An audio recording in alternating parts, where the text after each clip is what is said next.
o honroso convite por parte do senhor presidente para assumir o Ministério da Educação, entre outras coisas, ele me disse: olhe com carinho para a educação das crianças e ao ensino profissionalizante, professor. Hoje, publicamente, assumo o compromisso de que seguiremos essa orientação, presidente. Queremos abrir um grande diálogo para ouvir os acadêmicos e educadores, que, como eu, estão entristecidos com o que vem acontecendo com a educação em nosso país. Haja visto nossos referenciais e colocações no ranking do PISA. Ainda, através do incentivo a cursos profissionalizantes, desejamos que os jovens tenham uma ponte ao mercado de trabalho, uma via para que atinjam seu potencial de contribuição para o nosso país, com suas próprias famílias, inclusive, muitas vezes, até mesmo a realização pessoal de cada um. Jamais falei em violência física na educação escolar e nunca defenderei tal prática, que faz parte de um passado que não queremos de volta.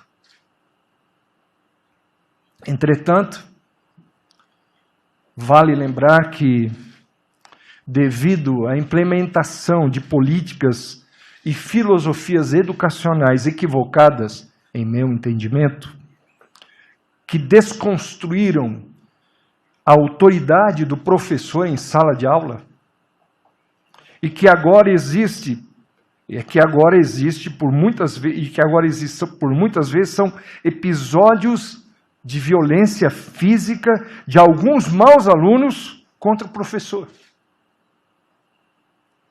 As mesmas vozes críticas de nossa sociedade devem se posicionar quanto a tais episódios com a mesma intensidade.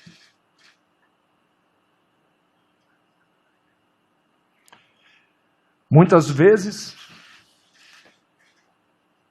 o que acontece é o que a gente vê na TV, de professores sendo agredidos, desrespeitados, e aquilo que eu puder, como ministro da Educação, apoiar as iniciativas, nós precisamos resgatar o respeito pelo professor.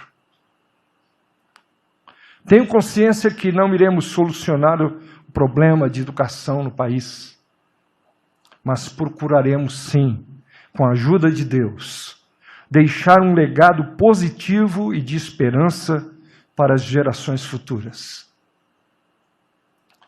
Por oportuno registro,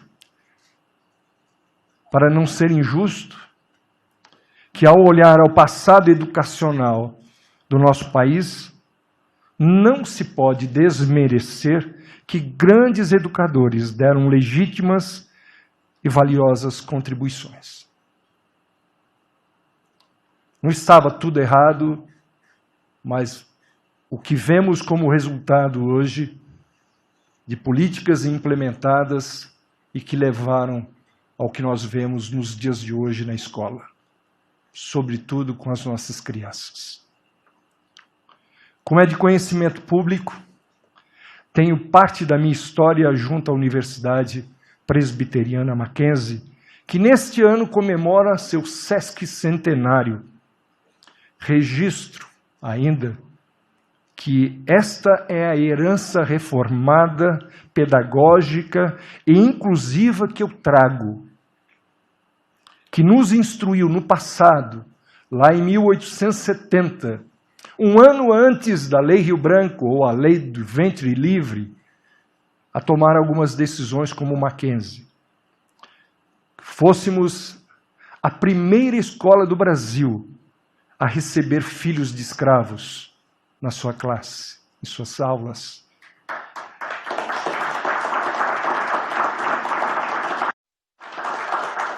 e a primeira também a implantar classes mistas no ensino. Conquanto tenha a formação religiosa, meu compromisso, que assumo hoje ao tomar posse, está bem firmado e bem localizado em valores constitucionais da laicidade do Estado e do ensino público. Assim, Deus me ajude. Obrigado.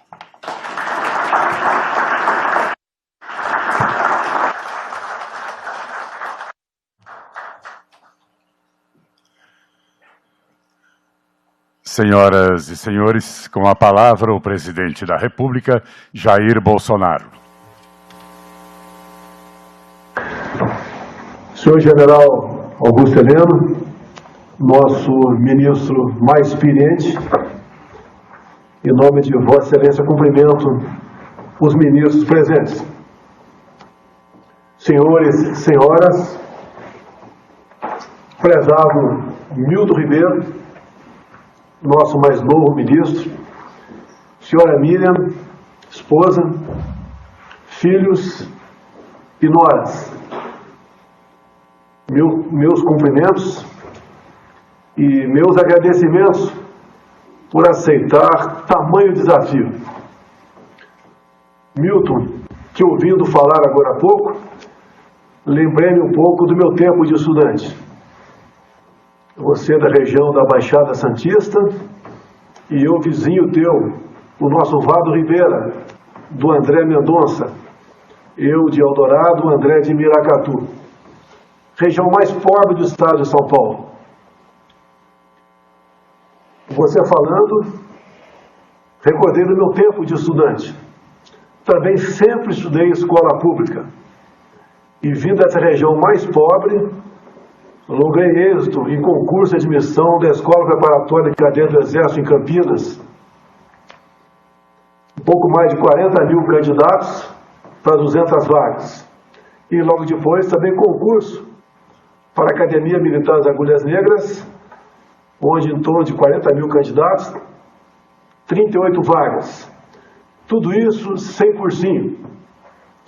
Naquela época, Milton, te ouvindo falar aí, realmente o professor não só tinha, como exercia sua autoridade em sala de aula. Lembro-me dos anos 60, nos momentos de festa na cidade, quando havia um casamento, por exemplo, as primeiras pessoas das listas a serem convidadas eram os professores. Nós temos que resgatar isso daí. Os professores são praticamente os nossos segundos pais. São aqueles que nós devemos respeito e reconhecimento por aquilo que nos ensinam e ficará para sempre em nossas vidas. Não é fácil a vida de professor nos dias atuais. Tentaram consertar, mas na verdade se equivocaram. Existe hoje em dia uma gama enorme de excelentes e excepcionais professores em todos os níveis do Brasil. E com toda certeza, a chegada de um ministro voltado para o diálogo, usando a sua experiência e querendo o melhor para as crianças, esse entendimento se fará presente.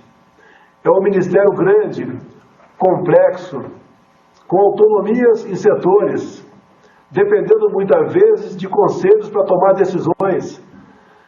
Não é fácil a vida do ministro. E dele, em grande parte, depende do futuro da nossa nação. Já disse ao Paulo Guedes que o que liberta um país, o que liberta um homem, não são programas sociais, são conhecimento. E esse conhecimento vem, em grande parte, do Ministério da Educação. Sabemos da sua dificuldade. Sei que você está fazendo agora uma transição com o Vogel, um companheiro nosso, executivo do Ventalb, que nos deixou há pouco tempo. tenho certeza que a transição será tranquila. Você terá como, pontualmente, colocar gente ao teu lado com o mesmo espírito seu. Se bem que pode ter certeza que grande parte do Ministério pensa como você. E eles agora, na tua pessoa, terão como fazer valer o seu potencial, para que venhamos, então, a dar o melhor do seu Ministério para o Brasil, fato esse que nos libertará. Então, prezado Milton Ribeiro, muito obrigado por aceitar esse desafio. Realmente, as poucas vezes que conversamos, uma palavra bastante sincera e aberta, você demonstrava que estava preocupado em assumir essa função, que os desafios são enormes. E você disse certa vez, né, que estava deixando algumas rotinas, algumas comodidades, para enfrentar um grande desafio longe do seu habitat. Eu tenho certeza que com o teu espírito também de infante, já que fosse R2 do nosso Exército Brasileiro, saberá muito bem conduzir essa tão importante pasta para o futuro do nosso Brasil. Milton e senhora Miriam, muito obrigado pela confiança e Deus proteja o nosso Brasil.